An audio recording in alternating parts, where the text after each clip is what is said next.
ಅಪ್ಪಾಜಿ ಹೇಳ್ತಾ ಇದ್ರು, ಅಪ್ಪನ ಆಸ್ತಿನಲ್ಲಿ ಮೆರೆಯೋನು ಮಗ ಅಲ್ಲ, ಗಂಜಿ ಕುಡಿದ್ರು ಸ್ವಂತ ದುಡಿಮೆಯಿಂದ ಕುಡಿಬೇಕು ಅಂತ.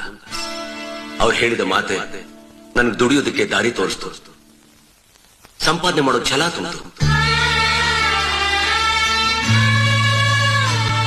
ಉಳಿ ಎಟ್ಟನ ಪೆಟ್ಟು ಅಂತ ತಿಳ್ಕೊಂಡ್ರೆ ಯಾವ ಕಲ್ಲು ಶಿಲೆ ಆಗೋದಿಲ್ಲ.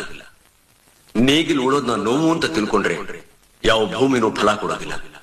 ಹಾಗೆ ತಂದೆ ಬೈಯೋದ್ನ ಮಗ ತಪ್ಪು ಅಂತ ತಿಳ್ಕೊಂಡ್ರೆ ಯಾವ ಮಗನೂ ಮುಂದೆ ಬರೋದಕ್ಕೆ ಸಾಧ್ಯ ಆಗಲ್ಲ. ನಮ್ ತಂದೆ ನನಗೆ ಜನ್ಮ ಕೊಟ್ಟಿದ್ದಕ್ಕೆ ತಪಸ್ ಮಾಡಿರ್ಬೇಕು ಅಂತ ಎಲ್ಲರೂ ಹೇಳ್ತಾರೆ. ಅದೆಲ್ಲ ಸುಳ್ಳು.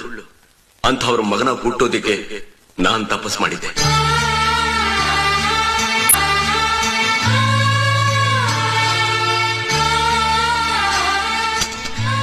ಎಲ್ರಿಗೂ ಅಂತ ತಂದೆ ಸಿಗೋದಿಲ್ಲ.